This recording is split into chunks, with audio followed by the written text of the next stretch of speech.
The start of every bull rally in gold stocks has usually been preceded by investors, generalist investors coming into the space, and that's what we're seeing now today.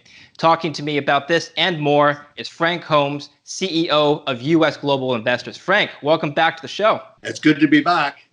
And my theme for that question for you is it's amazing that bad news is good news for other industries. Absolutely. We're going to talk about the economy and the historic Bitcoin halving later in this interview. But first, I want to get your thoughts on the mining sector and gold. We're seeing historic levels of inflows into gold-backed ETFs in April. Tell us about this trend. Well, also, David, which is unexpected, is the number of active traders that have opened accounts at Schwab and at TD Waterhouse in the U.S. in the past quarter is over 300,000 each.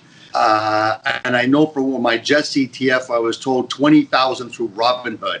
So what's happening is that we're getting many more retail investors opening up because they're bored with the coronavirus stay at home, and they're now trading stocks. And I'm sure that's the same thing in Canada. And they're looking for where there's growth and there's opportunities. And gold, clearly, and gold stocks are attracting new eyeballs. Absolutely. And we're seeing this year to date, gold miners outperforming the general equities index. So the GDX, the VanEck Vectors Gold Miners ETF, has outperformed the S&P 500. Tell us about that, because offline you were saying how they've generated exceedingly well in terms of free cash flows. Well, one of the key things for the generalists, they're not the gold fund managers, but the generalists, is they look for revenue growth. So the last quarter over the past 4-quarter average, and cash flow, last quarter over the past 4-quarter average. And they look at free cash flow. Does the company have a free cash flow yield? So what happened a year ago this time, most of the gold stocks had a negative, when you look at the 100 gold producers we look at, had a negative real cash flow return. However, the S&P 500 was 3%. So they would prefer to buy anything that's free cash flow. This past quarter has been a game changer. We now have gold rallying for 3 years, and we have many big gold producers promoting and telling the story, like Newmont and Barrick, that they have free cash flow. Yamana in their press release say they have free cash flow. That attracts the generalist.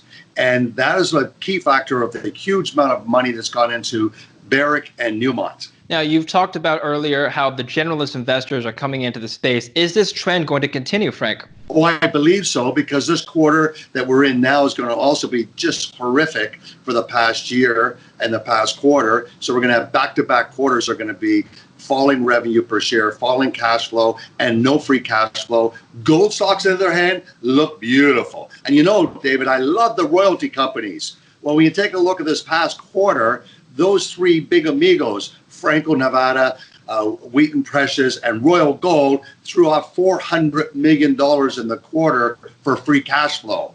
That's really significant because the S&P's revenue and cash flow collapsed. Are you at all surprised that the miners performed so well this year, despite many shutdowns in mines around the world? I mean, we have seen energy prices come down, which has reduced their fixed costs. But overall, have their margins improved, and can you see this trend improving as well? It's a great question. A couple of weeks ago, with the Denver Forum, there was a conference where you could do one-on-ones with all the CEOs and get an update of how they're dealing with the coronavirus. And what's interesting is that anyone that had a slowdown in their production and revenue, it was offset because gold was up for the past month and a half going into the quarter. So that really offset, so they end up coming out flat. And on a relative basis to the S&P 500, wow, it's far, far greater. And what really shocks me, David, is Canada. Canada's pension funds and institutions are about 1% of gold stocks weighting, whereas the index itself is pushing over 6% of the overall TSEX as weighting. And I believe you're going to see a shift now, because many of these journalists look for rising book value, rising cash flow, the normal metrics, and the gold stocks have it. We've talked about the generalist investors. I've heard an argument that a lot of retail investors now are experiencing a cash crunch because of the crisis, and they don't really have enough money to invest into gold and equities. Do you agree with this argument? Well, I think there's always a certain portion of the population that lives month to month to paycheck. But where did all this money come for opening accounts? How could there be over 1 million new accounts for online trading in the U.S. in the quarter alone? So other studies have shown that a lot of people took the checks they received from the government, from the CARE Act, and they added it to their 401ks and they added it to their savings plans. So I don't know if I really buy into that, because there's been so much support in the U.S. to help the economy chug along. Okay, great. Now, your own fund, the GoAU ETF, has outperformed the VanEck GDXJ, the junior mining ETF, as well. So tell us about how you managed to do that. What makes your fund unique? Well, first of all, it's 30% are royalty companies. And royalty companies have high free cash flow. They have a moat around their business, and they have the highest revenue per employee. And so that's a unique, special business model.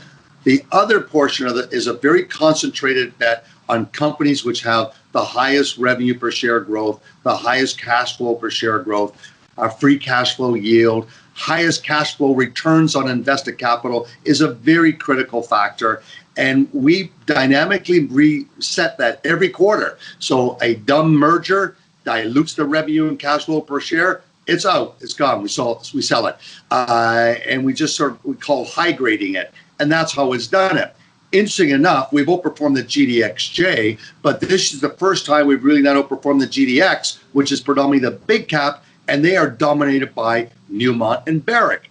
And interesting enough, Newmont and Barrick have free cash flow yield, and they're telling that story. So that's really been the biggest drive for the GDX. Now, why do you think investors have rushed into the gold mining space this year? Is it because gold prices are sufficiently high? Last year, a lot of miners were looking for that higher gold price level for investor interest to come back. Are we there yet, or does the price of gold need to be higher still?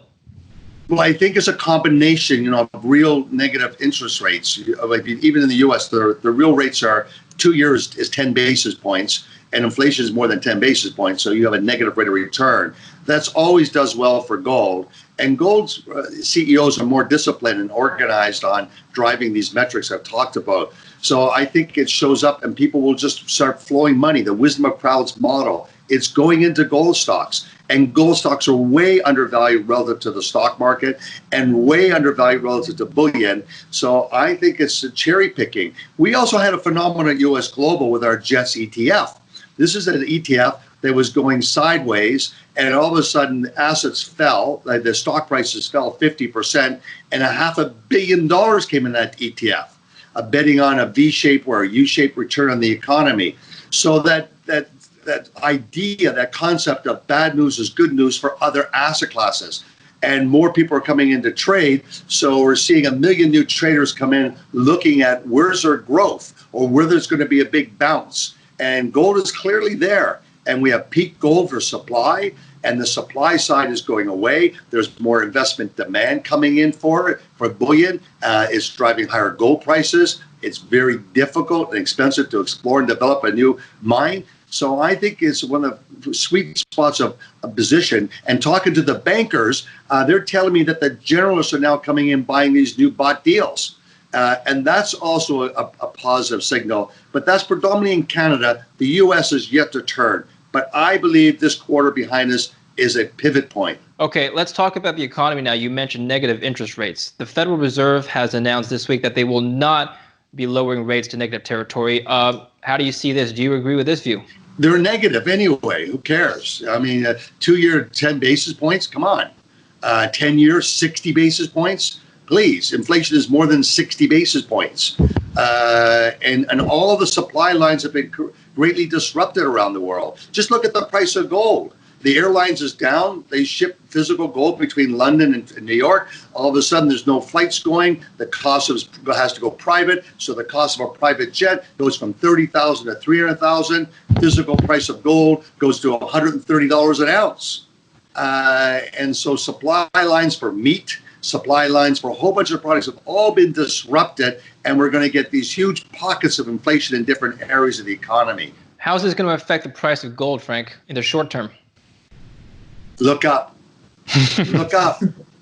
Finally, let's talk about the Bitcoin halving. Quantitative easing was happening with the real economy, while at the same time we're seeing the reverse happening for Bitcoin.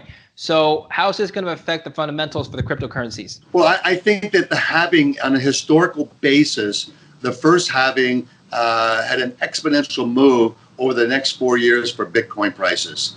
Then we had another halving. And what does that halving mean for your listeners? Is that when you go and validate every 10 minutes a Bitcoin transaction, unlocking this 64-digit code, and you get paid in brand new coins or virgin coins. And so that reward has just been halved. And that means supply is being restricted, but the overall demand for Bitcoin is growing. More and more users are coming in. I can go on with the whole list, but it's really important to recognize that the drought for Bitcoin bottomed when JP Morgan a year ago in February came out and announced their own stable crypto coin. And that coin, they stopped talking trash about the industry, and all of a sudden it took off. So I believe that we're in that wonderful sweet spot where Bitcoin can go to $20,000, $30,000 based on historical cycles. Naturally, past performance is no guarantee of future results, but the pattern, the concept of restricting supply and growing demand projects things to higher prices. Look at palladium last year. Palladium went up from $1,000 to $2,700. And everyone was shocked by it. Well, why? Supply was falling, but each year demand was going up, and all of a sudden, at a sweet spot, boom, it takes off.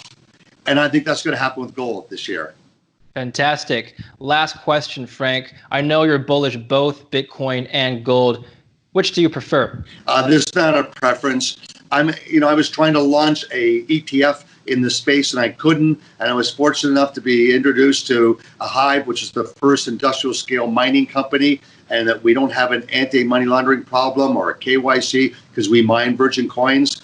And it ushered in big business in Canada for it, and it's the most liquid name. So to me, it's like a product, having a gold product like GoAU, or it's like, for us, that's the way we look at it.